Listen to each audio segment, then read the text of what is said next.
आज इस महत्वपूर्ण विषय के साथ हम बैठे हैं, जिसमें विपक्ष की जो पार्टी आरजेडी है, उसकी दोहरी नीति और उसके चाल चरित उपज और परिवार के लोगों को प्राथमिकता देती है। ये बातें यह कल ही देखने को मिला जब आदरणीय लालू प्रसाद यादव जी आरजेडी के राष्ट्रीय अध्यक्ष के लिए नामांकन करते हैं। मैं तो तेजस्वी जी को साधुवाद देती हूं कि चलिए आपने फिर से परिवारवाद की नींव को थोड़ा और मजबूत किया। अपने बीमार पिता,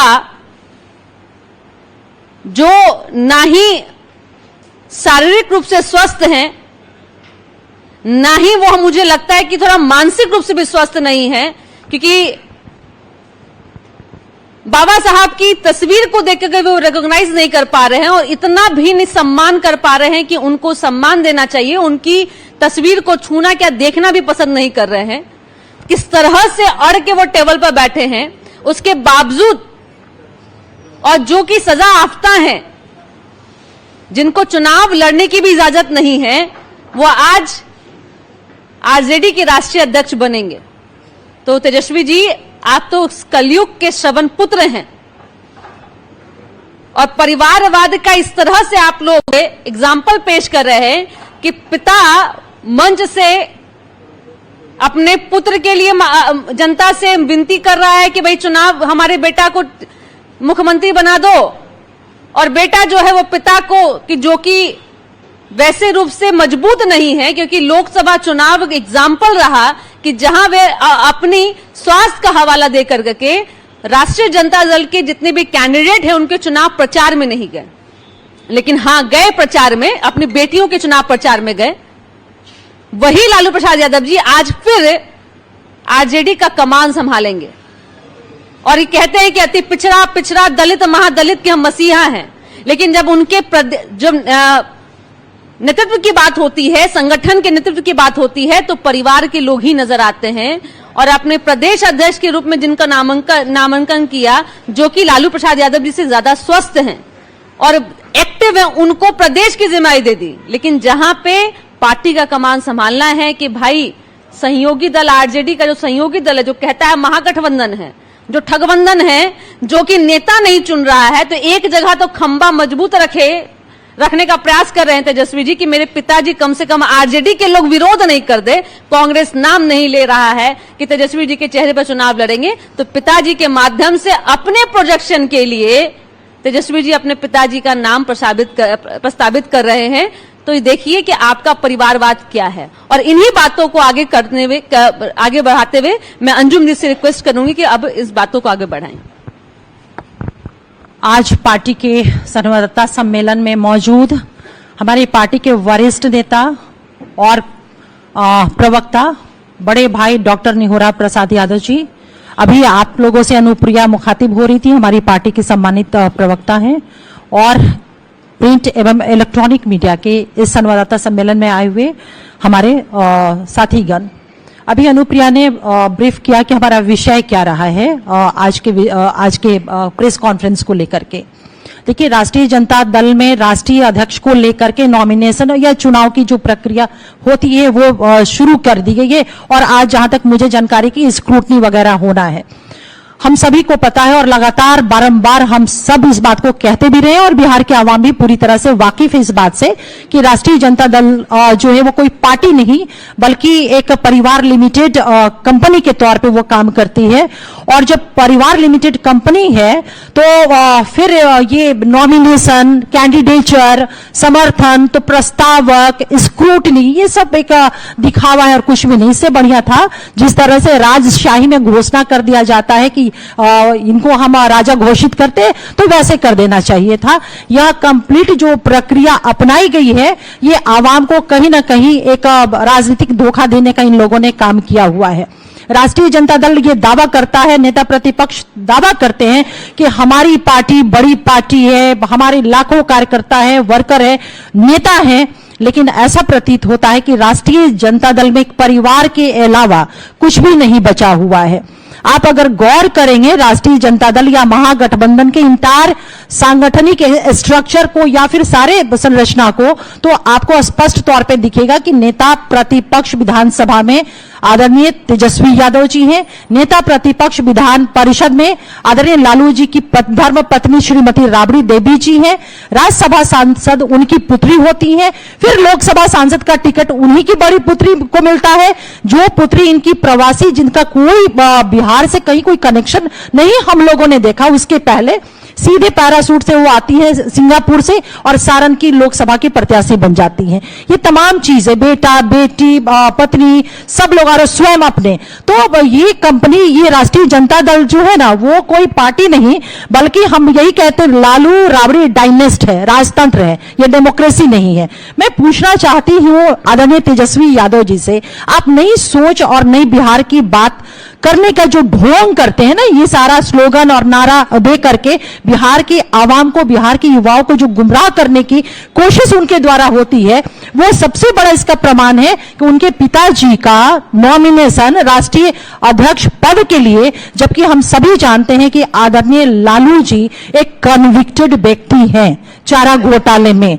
अब आप लोगों के सामने समक्ष में सवाल छोड़ती हूं कि इस डेमोक्रेसी में, लोकतंत्र में क्या ये राजनीतिक सूचिता इसे हम कहेंगे, या हम ये कहेंगे कि डेमोक्रेसी का, लोकतंत्र का ये सम्मान किया गया कि एक सजा याफ्ता व्यक्ति को आप किसी पार्टी विशेष का आप सुप्रीम पद, उसको महापति का वो पद आप दे देते हैं। तो निश्चित रूप से ये लोकतंत्र का माखौल उड़ाना हुआ, इसके अलावा कुछ भी नहीं। जो व्यक्ति जिनकी बात हम कर रहे हैं, आदरणीय लालू प्रसाद यादव जी की, लोकसभा का चुनाव नहीं लड़ सकते हैं, विधानसभा का चुनाव नहीं लड़ सकते हैं, इवन कि वो मुखिया पद के लिए भी चुनाव नहीं लड़ सकते हैं, वो बैठ कर करके विधानसभा का, लोकसभा का वो सिंबल बांटेंगे। आप समझ सकते हैं कि तब तो हम यही कहेंगे कि एक फेल स्टूडेंट जो होता है ना, असफल स्टूडेंट, उसको किसी स्कूल का प्रिंसिपल बना देना। जो व्यक्ति खुद ही नहीं चुनाव लड़ सकते, आप उनको सिंबल बांटने के लिए बात कर दे रहे हैं, तो किसी स्कूल का प्रिंसिपल बनाने जैसा ही है और कुछ भी नहीं। और एक चीज और मैं कहूंगी कि देखिए, बिल्कुल अनुप्रिया ने बिल्कुल सही कहा कि लालू इस बात को वो क्लेम करते रहे हैं कि मैं सामाजिक न्याय, सोशल जस्टिस का मैं पुरोधा हूं, लेकिन ये कैसा उनका सोशल जस्टिस है? जब मौका देने की बात आती है तो सिर्फ पुत्र, पुत्री, पत्नी और तमाम परिवार रिश्तेदार के लोग होते हैं, ना उनको गरीब, ना अति पिछड़ा, ना अनुसूचित जाति, ना ही अल्पसंख्यक, कोई समाज उनको नहीं, उनका चेहरा नहीं दिखता। क्या राष्ट्रीय जनता दल में इन तमाम वर्गों से कोई चेहरा इनके पास नहीं था? यानी कि महागठबंधन और राजद में और आदरणीय लालू जी, तेजस्वी जी के नजर में ये तमाम वर्ग जिसकी अभी मैंने चर्चा किया है, वो सिर्फ इनको वोट देने के लिए और वोटर के तौर पे, राजनीतिक तुष्टीकरण के तौर पे उन लोगों ने इस्तेमाल किया। मौका तो इस वर्ग को कभी मिला ही नहीं, मौका तो इनके परिवार को, लोगों को मिला। और इसका सबसे बड़ा प्रमाण, अगर मैं माइनॉरिटी कम्युनिटी की मैं बात करती हूं ना, तो एक बात मैं आपके से जरूर चर्चा करूंगी।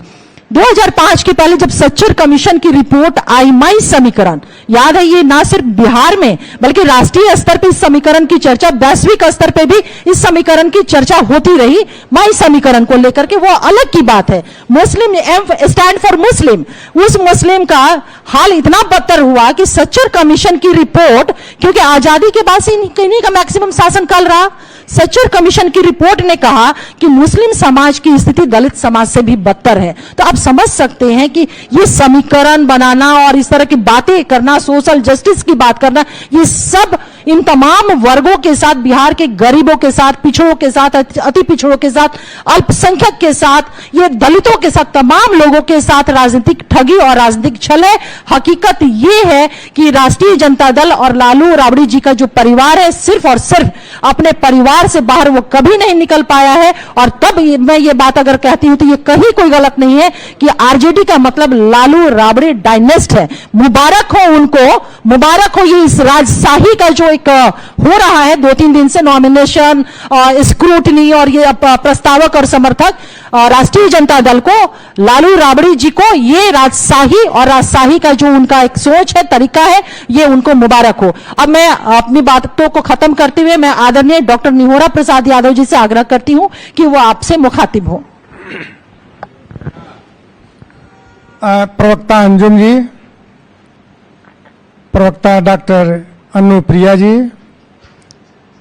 सभी इलेक्ट्रॉनिक मीडिया, प्रिंट मीडिया के साथियों, आपने सुना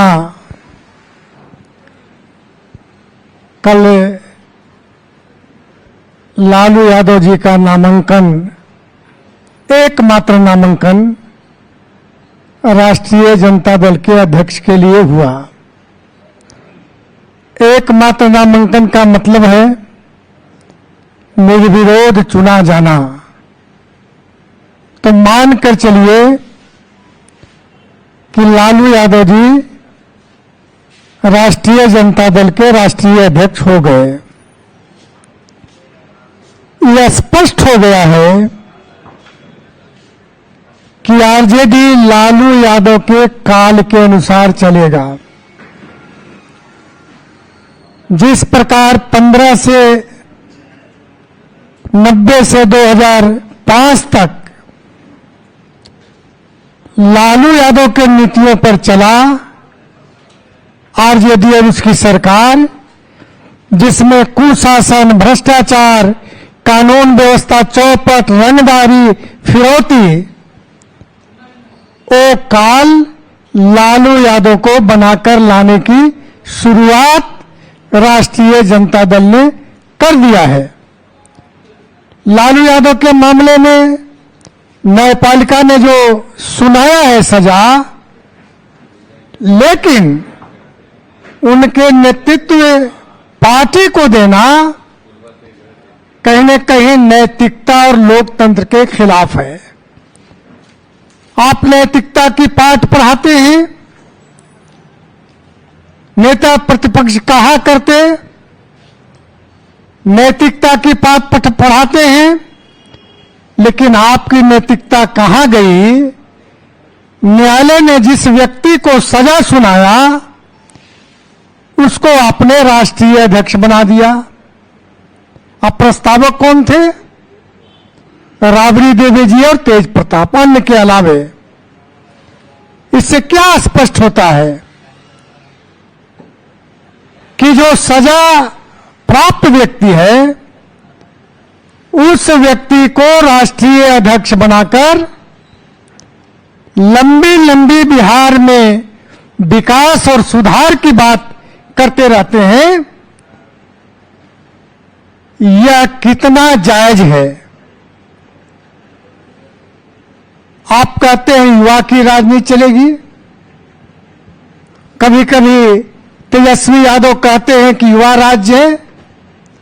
भाई युवा राज्य है तो आप ऐसे व्यक्ति को राष्ट्रीय अध्यक्ष बनाया जो शरीर से लाचार है, स्वस्थ नहीं है। पूरा देश जानता है कि लालू यादव जी स्वस्थ नहीं है, शरीर से लाचार हैं, कई तरह की बीमारियां हैं और कई तरह के